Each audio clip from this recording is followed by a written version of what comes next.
Hello everyone, आज मैले आफ्नो कम्प्युटर या आफ्नो कुनै पनि ल्यापटप कसरी फास्ट बनाउने या कुनै बेला ह्याङ भइरहेको बेला फास्ट बनाउने 4वटा टिप्सहरू सिकाउन गइरहेको छु। सो यो भिडियो पुरा हेर्नु होला। हाम्रो पहिलो टिप्स भनेको यहाँ फाइल म्यानेजरमा जानुपर्ने हुन्छ। माई प्रोपर्टीमा ओपन गर्नुहोस्। त्यसपछि यहाँ सी ड्राइभ चुज गर्नुपर्ने हुन्छ। यहाँ चुज गरिसकेपछि चाहिँ हामी राइट क्लिक गर्नुपर्ने हुन्छ। अब यहाँ प्रोपर्टी चुज गर्नुपर्ने हुन्छ। त्यसपछि हाम्रो यहाँ डिस्क क्लिनअप भन्ने अप्सन आउँछ, यसमा क्लिक गर्नुपर्ने हुन्छ। डिस्क क्लिनअपमा क्लिक गरिसकेपछि यहाँ क्लिनअप सिस्टम फाइल भन्ने अप्सन आउँछ, यसमा चुज गर्नुपर्ने हुन्छ। अब यहाँ देख्न सक्नुहुन्छ साथीहरू हाम्रो क्यालकुलेटिङ भइरहेको छ। यसरी हजुरले आफ्नो कम्प्युटर फास्ट बनाउन सक्नुहुन्छ। अब हाम्रो नेक्स्ट टिप्स आउँछ। नेक्स्ट टिप्सको लागि हामी चाहिँ कन्ट्रोल प्यानल ओपन गर्नुपर्ने हुन्छ। यहाँ विन्डोमा गएर हामी कन्ट्रोल प्यानल सर्च गरेर ओपन गर्छौँ। यहाँ देख्न सक्नुहुन्छ कन्ट्रोल प्यानल। अब यसलाई ओपन गर्नुहोस्। कन्ट्रोल प्यानल ओपन गरिसकेपछि यहाँ देख्न सक्नुहुन्छ साथीहरू हाम्रो पुरै सेटिङ आउँछ। अर्थात् कुनै बेला सेटिङ नआएको बेला यहाँ चुज गर्न सक्नुहुन्छ हजुरले क्याटेगोरीहरू होइन, कुन आइकनमा चुज गर्ने भनेर। यिनीहरूमध्ये चाहिँ हामी सिस्टम भन्ने अप्सन चुज गर्नुपर्ने हुन्छ। यहाँ देख्न सक्नुहुन्छ म यसलाई ओपन गर्छु। अब यो ओपन गरिसकेपछि हामी एडभान्स सेटिङ ओपन गर्छौँ। यहाँ देख्न सक्नुहुन्छ, यसमा क्लिक गर्नुहोस्। अब हाम्रो यहाँ सेटिङ आउँछ। अब यस्तो इन्टरफेस आइसकेपछि यहाँ सेटिङमा चुज गर्छौँ। अब त्यसपछि यहाँ देख्न सक्नुहुन्छ साथीहरू एडजस्ट फर बेस्ट पर्फर्मेन्समा चुज गर्नुपर्ने हुन्छ। अब यति चुज गरिसकेपछि हामी एप्लाई गर्छौँ। एप्लाई गरेर ओके गर्नुहोस्। अब यसरी हजुरले फास्ट बनाउन सक्नुहुन्छ आफ्नो कम्प्युटर। अब नेक्स्ट सेटिङ आउँछ साथीहरू हाम्रो डिफ्रेगमेन्ट भन्ने। त्यसको लागि हामी विन्डोज ओपन गर्नुपर्ने हुन्छ।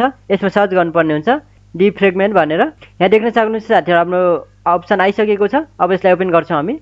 ओपन गरिसकेपछि हामी यहाँ सी ड्राइभ चुज गर्नुपर्ने हुन्छ। त्यसपछि सी ड्राइभ चुज गरिसकेपछि हामी यहाँ अप्टिमाइजमा जानुपर्ने हुन्छ। यसमा गइसकेपछि हाम्रो यहाँ देख्न सक्नुहुन्छ साथीहरू हाम्रो फाइल अप्टिमाइज भइरहेको छ। यहाँ देख्न सक्नुहुन्छ। यसरी हजुरले अझ फास्ट बनाउन सक्नुहुन्छ आफ्नो कम्प्युटर या ल्यापटप। अब नेक्स्ट सेटिङ आउँछ साथीहरू हाम्रो कमान्ड प्रम्पटबाट। त्यसको लागि हामी विन्डोज क्लिक गर्छौँ।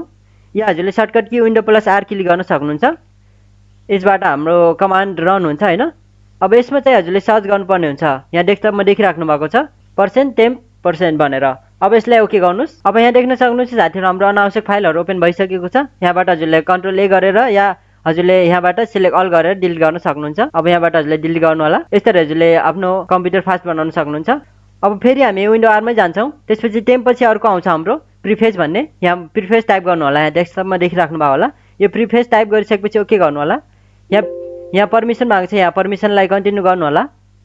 कन्टिन्यू गरिसकेपछि यहाँ देख्न सक्नुहुन्छ फेरि पनि हाम्रो अनावश्यक फाइलहरू खोलिसकेको छ। अब यसमा पनि हजुरले कन्ट्रोल ए गरेर सिलेक्ट गर्न सक्नुहुन्छ या यहाँबाट सिलेक्ट अल गरेर हजुरले माउसको राइट क्लिक गरेर डिलिट गर्न सक्नुहुन्छ। यसरी हजुरले फास्ट बनाउन सक्नुहुन्छ। अब फेरि हामी विन्डो आरमै जान्छौँ। विन्डो आर क्लिक गरेर अब अर्को हजुरले रिसेन्टमा जान सक्नुहुन्छ। यहाँ देख्न सक्नुहुन्छ रिसेन्ट। यहाँ हजुरले रिसेन्ट टाइप गर्नु होला। डेस्कटपमा देखिराख्नु भयो होला। रिसेन्ट टाइप गरेर हजुरले ओके गर्नुपर्ने हुन्छ। त्यसपछि फेरि पनि हाम्रो रिसेन्ट फाइलहरू ओपन हुन्छ। यो भनेको हाम्रो रिसेन्टली ओपन भएको फाइलहरू हो। यिनीहरूलाई डिलिट गर्नुपर्ने हुन्छ। कन्ट्रोल ए गर्नु होला। या हजुरले फेरि पनि हजुरले यहाँबाट सिलेक्ट अल गरेर माउसको राइट क्लिक गरेर डिलिट गर्न सक्नुहुन्छ। हस् साथीहरू, अहिले भिडियो यति नै। यी 4वटा टिप्सबाट हजुरले आफ्नो कम्प्युटर या हजुरले आफ्नो ल्यापटप यदि ह्याङ चलिरहेको छ भने फास्ट बनाउन सक्नुहुन्छ। भिडियो मन पर्यो भने लाइक, मन परेन भने डिसलाइक र सब्सक्राइब गरी बेल आइकनमा अल क्लिक गर्न नबिर्सनु होला। साथीहरूलाई सेयर गर्न चाहनुहुन्छ भने सेयरमा क्लिक गरी सेयर गर्न सक्नुहुन्छ।